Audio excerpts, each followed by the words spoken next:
ಎಲ್ಲರಿಗೂ ನಮಸ್ಕಾರ. ಕಾಮನಬಿಲ್ಲು ಕಥಾಗುಚ್ಛ ಯೂಟ್ಯೂಬ್ ಚಾನಲ್ಗೆ ಸ್ವಾಗತ. ಇನ್ನೂ ಯಾರೆಲ್ಲ ಈ ಚಾನಲ್ಗೆ ಸಬ್ಸ್ಕ್ರೈಬ್ ಮಾಡದೆ ಕತೆ ಕೇಳ್ತಾ ಇದ್ದೀರಾ, ಪ್ಲೀಸ್ ಸಬ್ಸ್ಕ್ರೈಬ್ ಮಾಡಿ, ಕತೆ ಕೇಳಿ. ಹಾಗೆ ನನ್ನ ಈ ಕತೆ ನಿಮಗೆ ಇಷ್ಟ ಆದರೆ ಲೈಕ್ ಮಾಡಿ, ಕಮೆಂಟ್ ಮಾಡಿ, ಶೇರ್ ಮಾಡಿ. ಪದ್ಮಗಂಧಿನಿ ಭಾಗ 25 ಮುಂದುವರೆದ ಭಾಗ.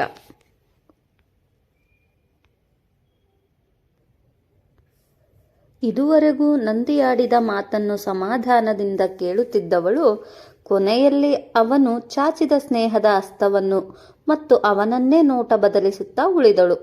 ಯಾಕೆ ಹಾಗೆ ನೋಡುತ್ತಿದ್ದೀಯಾ? ನಾನು ಹೇಳಿದ್ದು ಅರ್ಥ ಆಗಲಿಲ್ವಾ ಎಂದನು. ನಿನ್ನ ಯೋಜನೆ ತುಂಬಾ ಚೆನ್ನಾಗಿ ಅರ್ಥ ಆಯಿತು.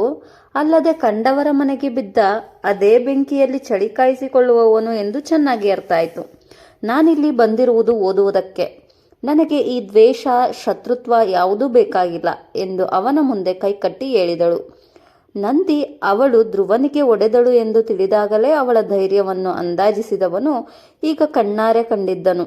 ಪರವಾಗಿಲ್ಲ, ಹುಡುಗಿ ಬೆಂಕಿ ಎಂದು ತಿಳಿದಿದ್ದೆ, ಆದರೆ ಅದಕ್ಕೂ ಮೀರಿದ ಜ್ವಾಲಾಮುಖಿ ಎಂದು ತಿಳಿಯುತ್ತಿದೆ. ಆದರೆ ಅವನ ಬಗ್ಗೆ ನಿನಗೆ ಸರಿಯಾಗಿ ತಿಳಿದಿಲ್ಲ. ಅವನು ಏನು ಮಾಡಲು ಏಸುವುದಿಲ್ಲ. ಅವನಿಂದ ಎಷ್ಟೋ ಹೆಣ್ಣು ಮಕ್ಕಳು ನೋವು ಅನುಭವಿಸಿದ್ದಾರೆ. ಕೆಲವು ಹೆಣ್ಣು ಮಕ್ಕಳ ಜೀವನವೇ ಹಾಳಾಗಿದೆ. ಅದಕ್ಕೆ ನಾನು ನಿನಗೆ ಸಹಾಯ ಮಾಡಲು ಬಂದಿದ್ದು ಎಂದನು. ಇವರಿಬ್ಬರ ಮಾತನ್ನು ಅಲ್ಲಿಯೇ ಮರೆಯಲ್ಲಿ ನಿಂತು ಕೇಳುತ್ತಿದ್ದ ಶರತ್ ಹಾಗೂ ಶರಣ್ ಇಬ್ಬರ ಮುಖವು ಕೋಪದಿಂದ ಕೂಡಿತ್ತು.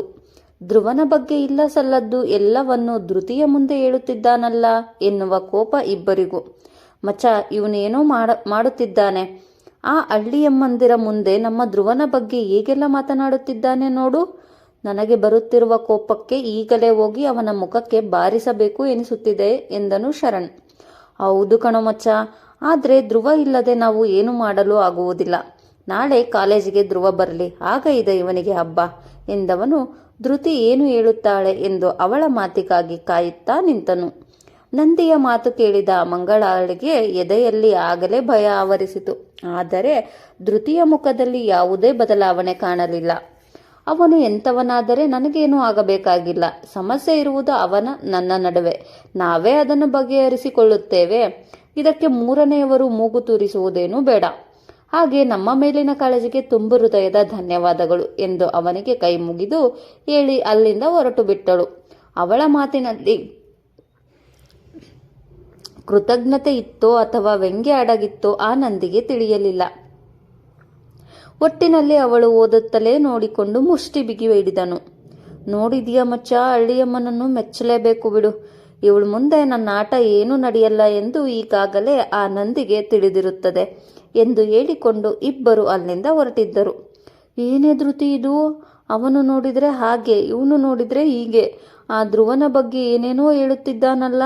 ನನಗಂತೂ ತುಂಬ ಭಯ ಆಗುತ್ತಿದೆ ಎಂದಳು ಮಂಗಳ.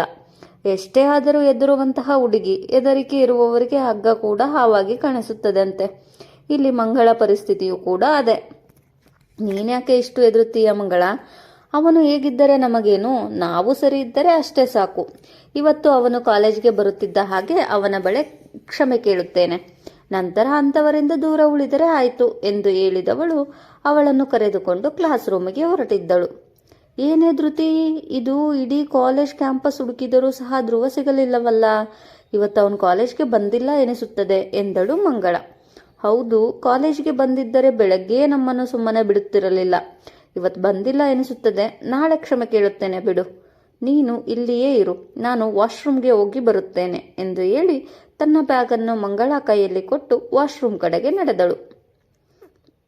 ಎರಡು ಬ್ಯಾಗನ್ನು ಕೈಯಲ್ಲಿ ಹಿಡಿದು ನಿಂತಿದ್ದ ಮಂಗಳಾಗೆ ದೂರದಲ್ಲಿ ಬರುತ್ತಿದ್ದ ಶರತ್ ಹಾಗೂ ಶರಣ್ ಇಬ್ಬರೂ ಕಂಡಿದ್ದರು.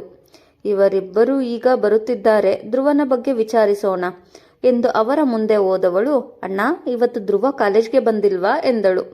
ಏ ಹಳ್ಳಿಯಮ್ಮ, ನಮ್ಮನ್ನ ಅಣ್ಣ ಅಂತ ಕರಿ ಎಂದು ನಾವು ಯಾವಾಗ ಹೇಳಿದೆವು? ಅಥವಾ ಇವರೇ ನಿಮ್ಮ ಅಣ್ಣ ಎಂದು ನಿಮ್ಮಮ್ಮ ಏನಾದರೂ ಹೇಳಿದ್ದಾರಾ ಎಂದು ಶರತ್ ಹೇಳಿದರೆ, ಏ ಹಳ್ಳಿಯಮ್ಮ, ಈ ಕಾಲೇಜ್ನಲ್ಲಿ ನಮಗೆಂದೇ ಒಂದು ಪ್ರೆಸ್ಟೀಜ್ ಇದೆ. ನೀನು ಎಲ್ಲರ ಮುಂದೆ ನಮ್ಮನ್ನು ಅಣ್ಣ ಎಂದು ಕರೆದು ಈ ಪ್ರೆಸ್ಟೀಜ್ ಹಾಳು ಮಾಡಬೇಡ ಎಂದನು. ಅವರ ಮಾತು ಕೇಳಿದ ಮಂಗಳಾಗೆ ಗಂಟಲಿನಿಂದ ಸ್ವರ ಹೊರಬರದೆ ಕೈಯಲ್ಲಿ ಹಿಡಿದಿದ್ದ ಬ್ಯಾಗ್ನ ಹಿಡಿತಾ ಬಿಗಿ ಮಾಡುತ್ತಾ ಸುಮ್ಮನೆ ನಿಂತು ಬಿಟ್ಟಳು.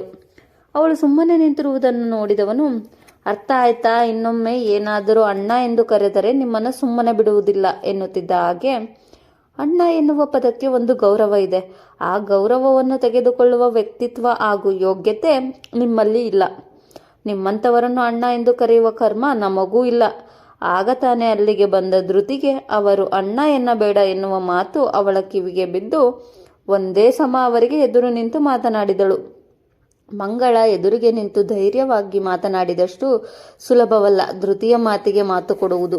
ಇಷ್ಟರವರೆಗೆ ಇಬ್ಬರೂ ಜೋರು ಜೋರು ಮಾತನಾಡುತ್ತಿದ್ದರು. ಧೃತಿ ಮಾತು ಕೇಳಿ ಅವರ ಬಾಯಿಯಿಂದ ಮಾತು ಹೊರಡದೆ ಸುಮ್ಮನೆ ನಿಂತು ಬಿಟ್ಟರು. ಏಯ್ ಮಂಗಳ, ಯಾರನ್ನೋ ಅಣ್ಣ ಎನ್ನಬೇಕು ಎಂದು ತಿಳಿಯುವುದಿಲ್ಲವಾ ನಿನಗೆ? ಆ ಸ್ಥಾನಕ್ಕೆ ಯೋಗ್ಯತೆ ಇಲ್ಲದವರೆಲ್ಲರನ್ನೂ ಹಾಗೆ ಕರೆಯಬಾರದು. ಬಾ ಹೋಗೋಣ ಎಂದು ಅವಳ ಕೈ ಹಿಡಿದು ಅಲ್ಲಿಂದ ಕರೆದುಕೊಂಡು ಹೋಗಿದ್ದಳು. ಧೃತಿಯ ಮಾತು ಕೇಳಿದ ಶರತ್ ಹಾಗೂ ಶರಣ್ ಮುಖಾಮುಖ ನೋಡಿಕೊಂಡಿದ್ದರು. ಇಲ್ಲಿ ಮಂಗಳ ವ್ಯಕ್ತಿತ್ವವೇ ಬೇರೆ, ಧೃತಿಯ ವ್ಯಕ್ತಿತ್ವವೇ ಬೇರೆ. ಧೃತಿ ಅವರಿಬ್ಬರಿಗೂ ಮುಖಕ್ಕೆ ಹೊಡೆದ ಹಾಗೆ ಹೇಳಿದಳು. ಅಲ್ಲಿ ಧೃತಿಯಿಂದ ಮುಖಭಂಗವಾದಂತೆ ಅಲ್ಲಿಂದ ಕಾಲ್ಕಿತ್ತಿದ್ದರು. ನೀತಾ ಅಕ್ಕ, ಯಾಕೆ ಹೇಳ್ತಿದ್ದೀರಾ? ಏನಾಯ್ತು? ಊರಿಗೆ ಹೊರಡಲು ತಯಾರಾಗುತ್ತಿದ್ದವಳನ್ನು ನೋಡಿ ಆತಂಕದಲ್ಲಿ ಕೇಳಿದಳು ಧೃತಿ. ನನ್ನ ತಮ್ಮನಿಗೆ ಸೀರಿಯಸ್ ಆಗಿದೆ ಧೃತಿ, ಅದಕ್ಕೆ ಊರಿಗೆ ಹೊರಡುತ್ತಿದ್ದೇನೆ ಎಂದು ಅಳುತ್ತಲೇ ಹೇಳಿದಳು. ಸೀರಿಯಸ್ಸಾ? ಏನಾಗಿದೆ ಅಕ್ಕ ಎಂದು ಆಶ್ಚರ್ಯದಲ್ಲಿಯೇ ಕೇಳಿದಳು. ಅವಳ ಫ್ಯಾಮಿಲಿಯ ಬಗ್ಗೆ ಜೊತೆಗೆ ಏನೂ ತಿಳಿದಿಲ್ಲ. ನೀತಾ ಅಳುವನ್ನು ನೋಡಿ ಮಂಗಳ ಕೂಡ ಆತಂಕದಲ್ಲಿಯೇ ನಿಂತಿದ್ದಳು. ಯಾಕೆಂದರೆ ಅವಳಿಗೂ ಕೂಡ ಒಬ್ಬ ತಮ್ಮನಿದ್ದಾನೆ. ತಮ್ಮ ಎಂದರೆ ಅವಳಿಗೂ ಕೂಡ ಜೀವ. ನನ್ನ ತಮ್ಮನಿಗೆ 2 ಕಿಡ್ನಿಯ ಫೇಲ್ ಆಗಿತ್ತು. ಡಾಕ್ಟರ್ ಆಪರೇಷನ್ ಮಾಡಿಸಬೇಕು ಎಂದು ಹೇಳಿದ್ದರು. ಆದರೆ ನಾವು ಹಣ ಹೊಂದಿಸುವ ಸಲುವಾಗಿ ಇನ್ನೊಂದು ಸ್ವಲ್ಪ ದಿನ ಬಿಟ್ಟು ಆಪರೇಷನ್ ಮಾಡಿಸೋಣ ಎಂದು ಯೋಚಿಸಿ ಅವನಿಗೆ ಹಾಗೇ ಟ್ರೀಟ್ಮೆಂಟ್ ಕೊಡಿಸುತ್ತಿದ್ದೆವು. ಆದರೆ ಇವತ್ತು ಮಧ್ಯಾಹ್ನ ತುಂಬ ಸೀರಿಯಸ್ ಆಗಿದೆಯಂತೆ, ಅದಕ್ಕೆ ನಾನು ಹೊರಡುತ್ತಿದ್ದೇನೆ ಎಂದು ಒಂದೇ ಉಸಿರಿಗೆ ಎಲ್ಲವನ್ನು ಹೇಳಿ ತನಗೆ ಬೇಕಾದ ವಸ್ತುಗಳೆಲ್ಲವನ್ನು ತನ್ನ ಕಾಲೇಜಿನ ಬ್ಯಾಗಿಗೆ ತುಂಬಿಕೊಂಡು ಓಡುವ ನಡಿಗೆಯಲ್ಲಿಯೇ ಹೊರಗೆ ಓಡಿದಳು. ವಿಷಯ ತಿಳಿದ ಧೃತಿ ಹಾಗೂ ಮಂಗಳ ನಿಂತ ಜಾಗದಲ್ಲಿಯೇ ಕಲ್ಲಾಗಿ ನಿಂತಿದ್ದರು.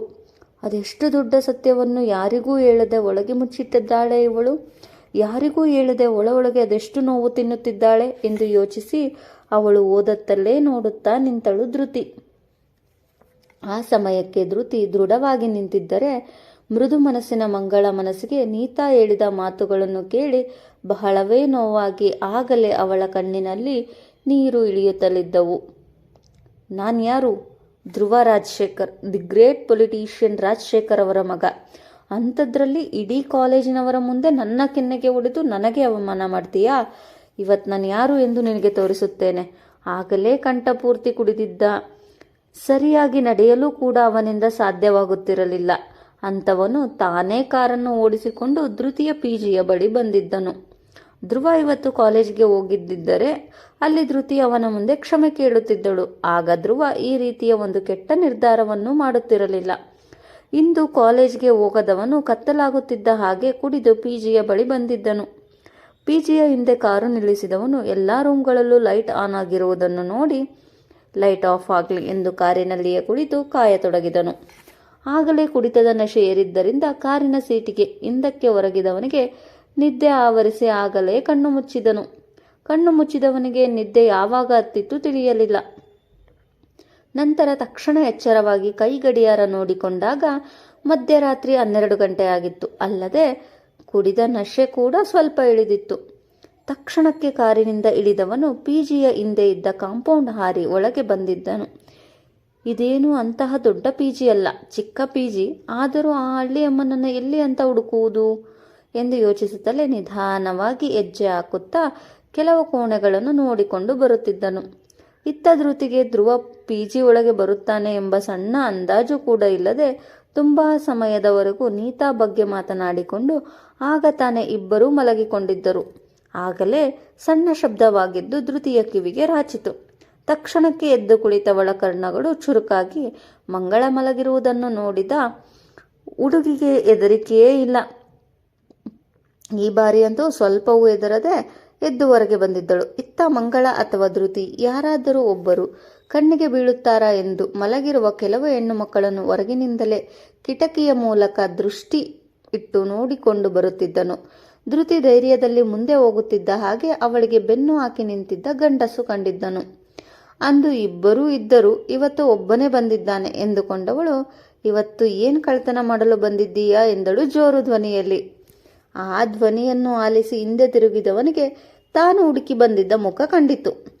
ಅಲ್ಲಿ ಧ್ರುವನನ್ನು ನೋಡಿದ ಧೃತಿಗೆ ಉಸಿರು ನಿಂತಹ ಅನುಭವವಾಗಿತ್ತು. ನೀನ್ಯಾಕೆ ಇಲ್ಲಿಗೆ ಬಂದಿದ್ದೀಯಾ ಎಂದು ಜೋರಾಗಿಯೇ ಮಾತನಾಡಿದಳು. ಅವಳ ಜೋರು ಮಾತಿಗೆ ಯಾರಾದರೂ ಎದ್ದು ಹೊರಗೆ ಬರುತ್ತಾರೆ ಎನ್ನುವ ಭಯದಲ್ಲಿ ಅವಳನ್ನು ತನ್ನತ್ತ ಎಳೆದುಕೊಂಡು ಒಡನೆ ತನ್ನ ಕೈಯಿಂದ ಅವಳ ಬಾಯಿ ಮುಚ್ಚಿದನು.